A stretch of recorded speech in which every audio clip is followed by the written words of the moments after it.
Това до момента, което мога да ви кажа, че от информацията, с която разполагам, съм абсолютно убеден, че е трябвало да се действа и то без забавяне.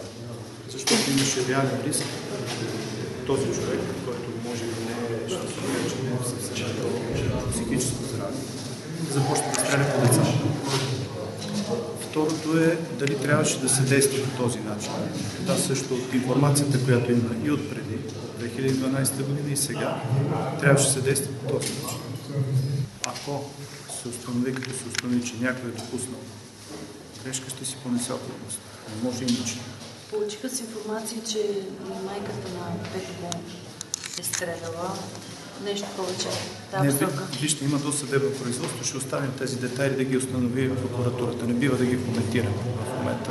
Това са все още в момента на говорене, което не би трябвало да ни води в заключение. Някакви по-конкретни резултати след разпоредената проверка за оръжие от притежание? Не мога още да ви кажа, но пак това е също в рамките на досъдебното производство. Единствено ще можем да споделим информация по преценка и с разрешение на наблюдаващия прокурор. За снощното убийство не знам дали колегите Нищо повече нямаме за снощното убийство. Това, което е предоставено вече на медиите, работи се активно. От вчера вечерта се правят и се провеждат съответните процесуално-следствени действия. Влагаме достатъчно голям ресурс, надявам се да имаме успех. Твърденията на бившия шеф на КАТ, че имате неплатен фиш, има ли такъв?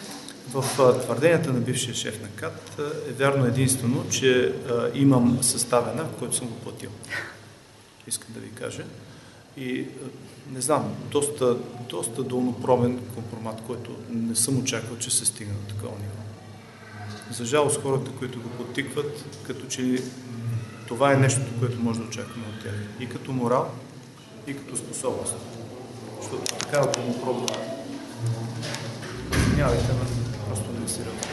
Резултат, дирекциите дават цифри, но все пак ви имате поглед отгоре и анализ. В тези места, в които бяха конкретно населени места, в които имаше много висока степен на такива престъпления, имаме повече от 70% намаляване. А като цяло имаше трайни такива тенденции за 13% намаляване на битовата престъпност. Но това няма да бъдат инцидентни мерки. Може би това е въпрос, който с удоволствие ще го коментираме. Ние имаме и други мерки. Най-късно другата седмица ще внеса доклада в Министерски съвет, в който ще предложим продължаване в момента и няколко програми, които ще доведат вече оттам нататък до устойчиво намаляване на битовата престъпност.